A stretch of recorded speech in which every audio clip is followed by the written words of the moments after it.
there and welcome to Travels with Geordie. If this is your first visit, my name is Peter Knowles and I live on an old wooden motor cruiser in Victoria, British Columbia, along with the loving memory of my pup Geordie.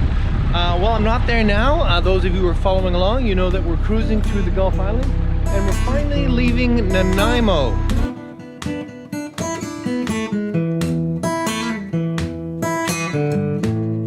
Yes, indeed. After being holed up in this beautiful part of the world for a little longer than we'd hoped, we're finally heading north through the channel between Newcastle Island and the city of Nanaimo, and we'll head out into the open strait, which the forecast says the wind will be quite manageable, which we're really looking forward to. So this is a really important day for us because we're finally going to cross the strait and get into what we consider the north, getting up above the southern Gulf Islands, and the destination after that is Desolation Sound. I'm going to turn the anchor light off. Alright then, I thought maybe I'd do a little mapping and show you where we've been in the last little while, starting at the haul-out. Well, we all recognize North America. We'll zoom in here on British Columbia and Vancouver Island, and down to the city of Victoria down at the bottom of Vancouver Island, and right in here to the harbor and the marina where we live. So from here, we scooted out down around the bottom of Victoria, down up through the islands, and up here we spent the night on poor little island in Princess Bay. This is where we did the waterline correction before we went in for the haul out, and it was a short little steam over into Sydney to get ready for our haul out. Let me just figure out where I am here. Yes, right here, down into here and into Vector Boatworks, which is down here in Sydney, British Columbia.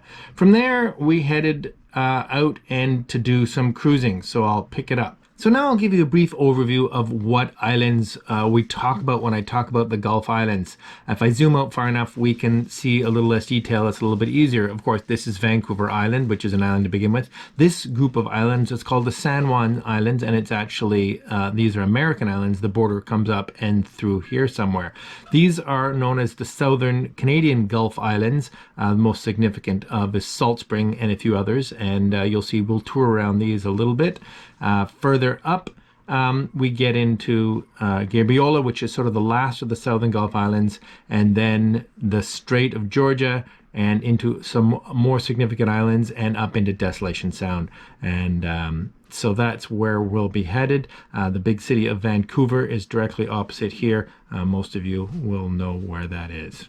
So once we left the boatyard in Vector up here in Sydney, we went straight up through the top of Saanich Peninsula to join the Classic Yacht Association boats over here in Cowichan Bay, back on the main island. And this is a little village right at the very end of Cowichan Bay. After that, we went across through and to Pender Island. So routed through here, all the way through here, to South Pender Island, which is right here, and into Poets Cove, where we spent the night. The next day, all the boats traveled up and through the Pender Canal, where I shot the video of them coming up through the bridge, and up heading north. Most of the CYA boats went on to Salt Spring Island, but we went up into here onto Provost Island into Annette Inlet and anchored right there. And this is where we did the work with the anchor chain the following morning. After Annette Inlet, we carried on north and worked our way out onto Galiano Island, rejoining the Classic Yacht Association fleet, and into Montague Harbour, a very, very popular cruise location. Leaving Montague Harbour on Galiano Island, we headed north and up through to one of my favorite spots. I'm sure you've heard me talk about it enough, is Wallace Island and Princess Inlet, which is the little inlet that comes around here, and this is where we did the we ate the oysters and had the prawn trap down.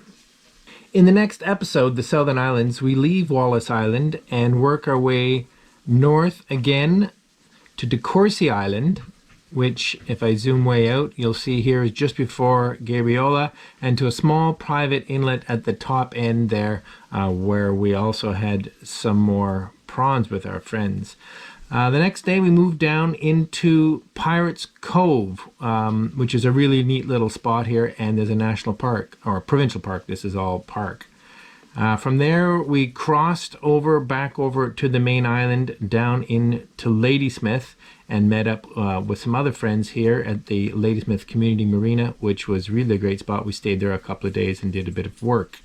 Coming out of Ladysmith, we were already starting to fight some heavy wind, so we were going to head up north and through Dodd Narrows, which I'll get to in a minute. But out in the strait here we got into some pretty heavy wind and backtracked and spent some time in behind Dunsmuir Island here. This is actually a park as well, so that worked out very, very well.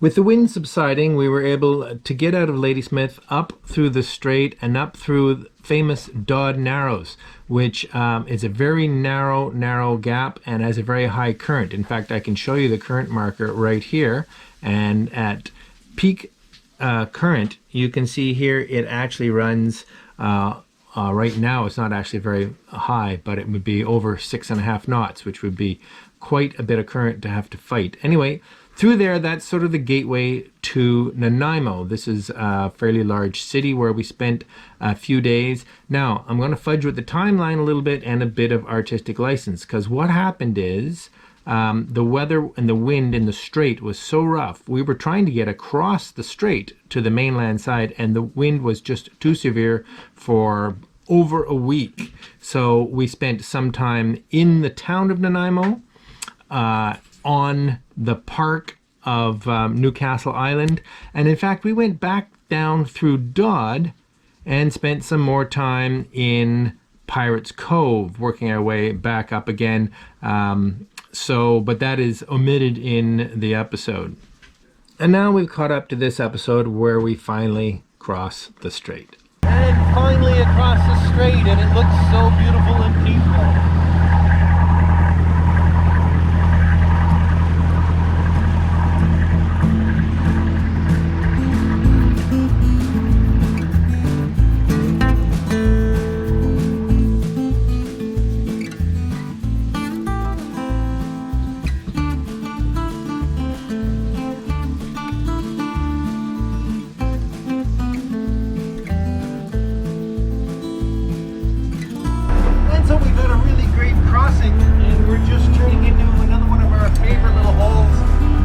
Smuggler Cove, not smugglers, but Smuggler, and on the Sunshine Coast, and we're on the mainland finally.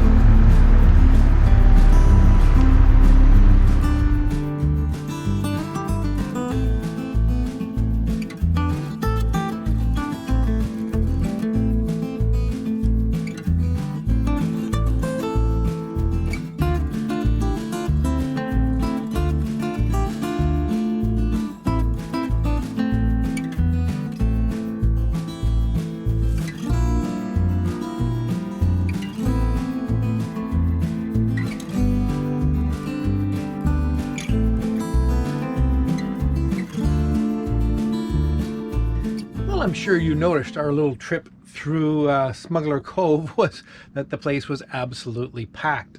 There was one or two chains, but they were so far up a slippery low tide bank that I wasn't really interested in them, at least right now. So we've just jumped out onto a little cove at the top of Thormanby Island, which is just opposite the mouth of Smuggler. And in fact, it's a lovely little spot. Now, this isn't a provincial park, this is private property, and there's a cottage at the end there. And not much place to take Griffin ashore, but we'll either hide out here for a little bit and wait for the tide to come up and see if a few people leave Smuggler, or we may stay. I haven't really checked the holding yet. I've only put down the anchor as a lunch hook, but there is another sailboat in here, as you can see behind me, and I think they've been here overnight. Anyway, what it is an opportunity to go on with the project. What do you think, Griffin? It's going to be stinky. Yes, I have a bunch of really good sanitation hose. But as you'll notice, there's more than two ends. Yes, that's because we cleaned them out of all the dregs at the chandlery in Nanaimo, and although it's very good hose, we have three pieces. One 9.5 feet long, one 5.5 feet long, and one 2 feet long. And my quick mental math while I was at the chandlery suggests that this will work. Gosh, I hope it will. All right, well, I've determined that the fill hose, in other words, the hose that comes from the toilet, is exactly 5.5 feet long. Determined. Roughly 5.5 feet long, the way it snakes around from the toilet. And we have one piece, 5.5 feet long. I've determined that the evacuation hose that goes up to the deck suction fitting is about 8 feet long, and we have 9.5. So we're home free, as long as this one works. And I have a backup plan if it doesn't. And just before I get started on what I'm going to call the easy part, you all have the burning question. Well, Peter, once you get down there, what's going to leak out when you take these fittings off? Well, during this latest crossing, we've gone to great lengths, spelling each other, pumping 100 strokes of the toilet worth of fresh seawater into this tank and running the macerator. So this tank is as clean as a whistle. Absolutely nothing but pure, fresh, clean seawater is going to leak out. Wear the gloves.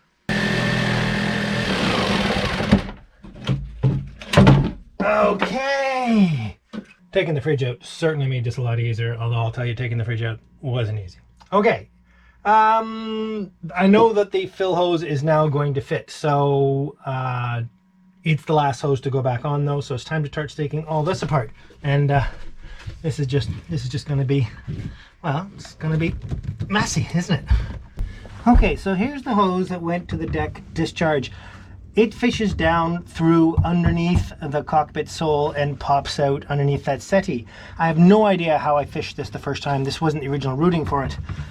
So I'm jamming in a handle of a tool here and attaching the other hose, and I'm going to splice them together at best and use this to chase this through. We basically get one chance at this. Don't mess it up, Peter. Okay. There we go, it's starting to shift. Okay, and it's here.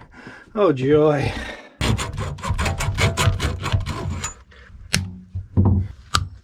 Okay, I was warned that this stuff was really, really hard to get on the barb, and it is, but thanks to my good friend Fluid Film, it is not nearly as hard as I expected it might be.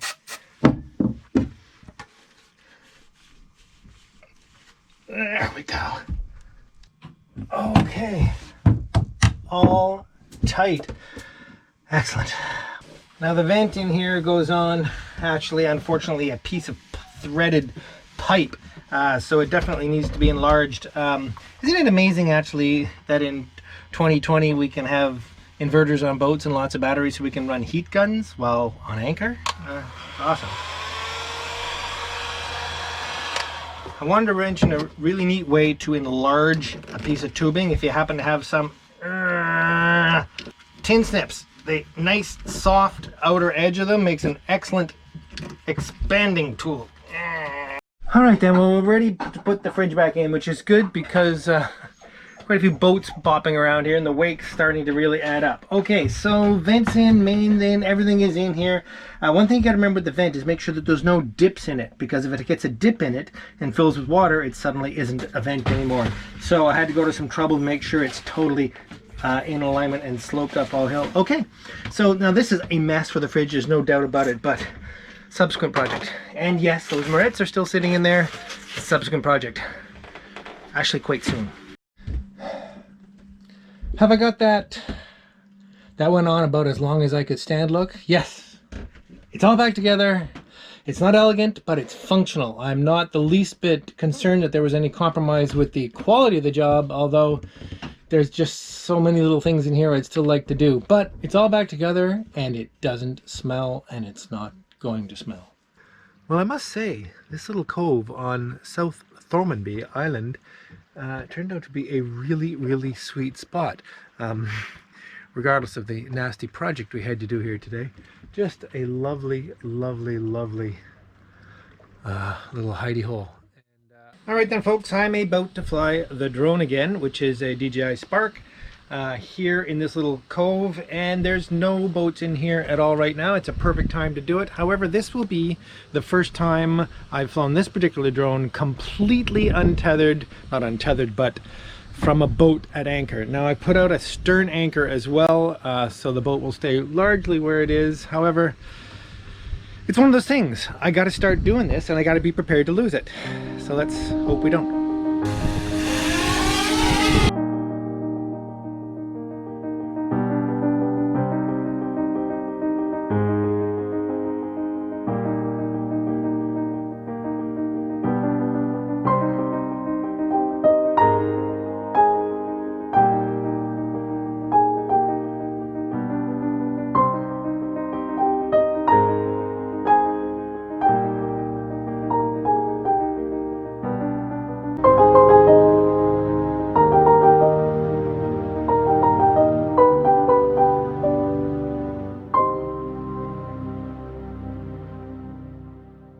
Alright, so we're just going to leave this little cove on Thormanby Island.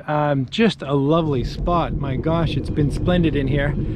And what I did today was set a stern anchor because there's a reasonable amount of weight coming in from boats.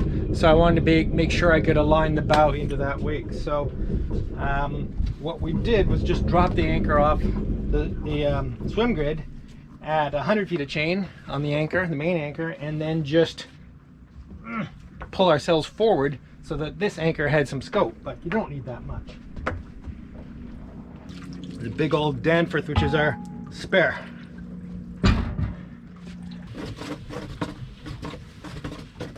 Now I'm going to leave this set up because we're just going around the corner into Smuggler Cove, which is a stern tie, so I want to have this ready to go.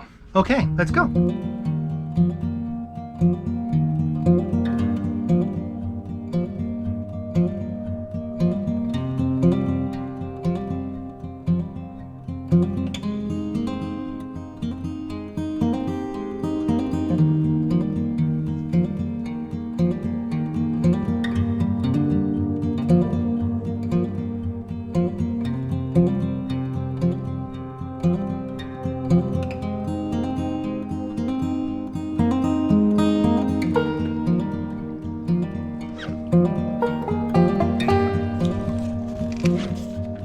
This really is an amazing spot. We're made it into Smuggler Cove. We're actually in the deepest cove. That is the farthest in. It's quite shallow, but what a stunningly high tide we have. Now, of course, when you get into somewhere on a high tide, you have to be prepared to be able to get back out on a high tide too. But I think we're going to be just fine. Anyway, fabulous, fabulous spot. I just love it in here.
Well, this is such a cute little spot.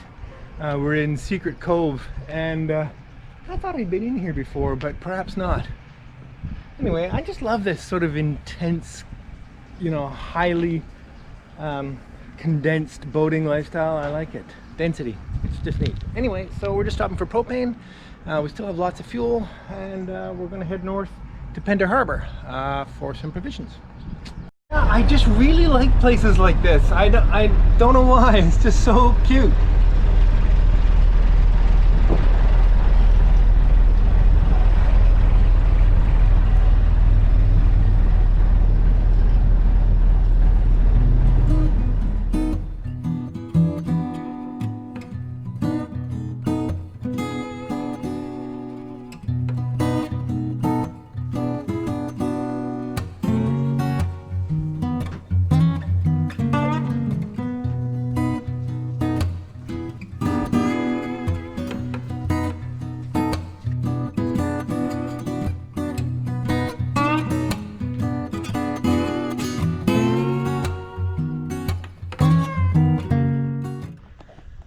Well, we're here at the Harbour Authority Wharf in Pender Harbour. Never been into Pender Harbour before.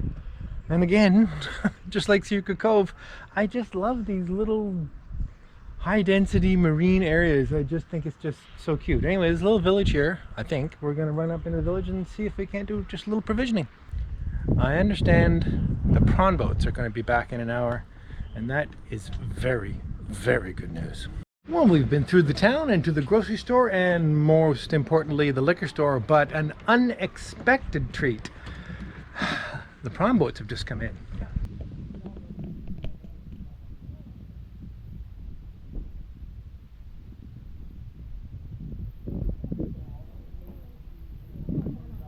Okay, I'll just open the bag. No, now you're gonna make me nervous. I won't get them all in. Oh, that's all right. That's okay. They're slippery little guys. Yeah, they're tricky. Yeah, they are. Oh, good and big. Yeah, Love they're nice. There you go. it. Awesome. Thank you so much. And they do move around. They are really... He doesn't like what I'm doing. In case you're wondering, this is 10 pounds of prawns. And although we think it was a very good value, that's $120. A lot of prawns. Oh, ow. I know. It's the tails. Come here. Come here. The reason to do this promptly is because there's actually an enzyme in the head of the prawn that when they die, if it's released into the tail, it will make it go mushy. And I've had really that. active, And this one. They're not Look at really. him. Grab my antenna.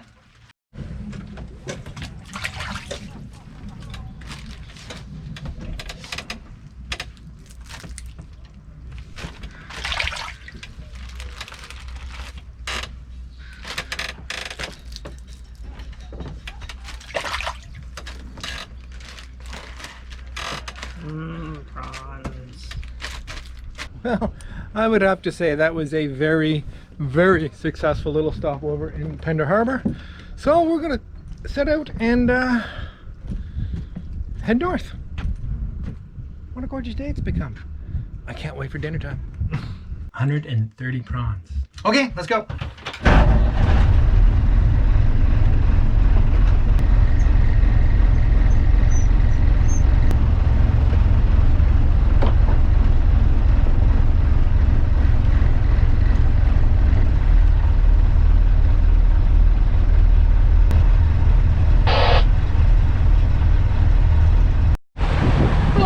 Decided to take a little diversion up around the top of Nelson Island here. I'm sure I'll show you on a map. A little bit out of the way to get where we're going, but we've never been up here before. I thought it might be a nice little diversion. First look at some really big hills. Not quite Desolation Sound yet, but it's starting to get the feel. Amazing. It's just amazing. I mean, really.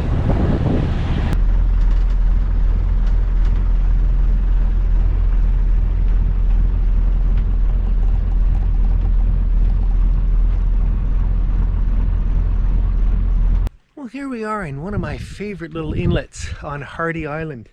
There's actually kind of 3 little inlets here, and 2 of them are part of a park system. The one we're in actually isn't. The dock you see behind me now is actually private, but it has the best shelter, and as long as we don't get too close to the dock, we shouldn't cause too much trouble.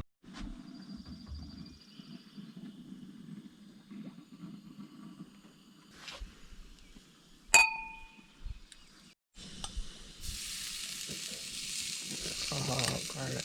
Oh my gosh. That's garlic.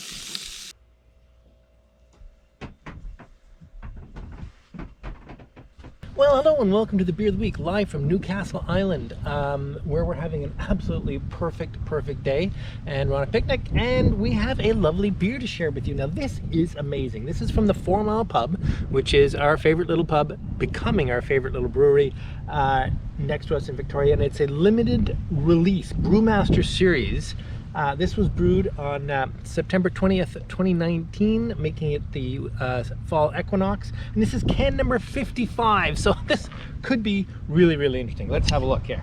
Now we're pouring into stainless steel. It's pink. Can you see that it's pink? Raspberries. Raspberries, right.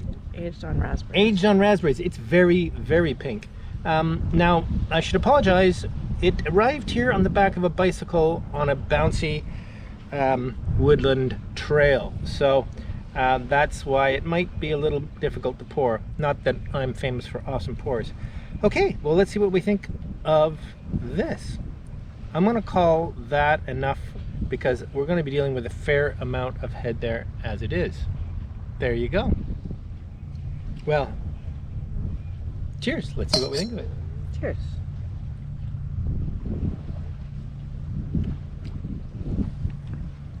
Very raspberry. It's a bit soapy. It's a bit soapy Kool-Aid-y. It's limited edition. It's a limited edition. And they made at least 55 cans of it. I'm not going to say it's bad, but it's not great. Okay, well, there you go. That's all we really need to say. We'll see you next week. And as you need a word of the week, the word of the week, of course, is picnic. So use the word picnic in a comment down below, and I'll pick it random from the first 24 hours worth of comments. And if I pick you, you will win a Travels with Geordie t-shirt. See you next week. Cheers. It's drinkable. Just.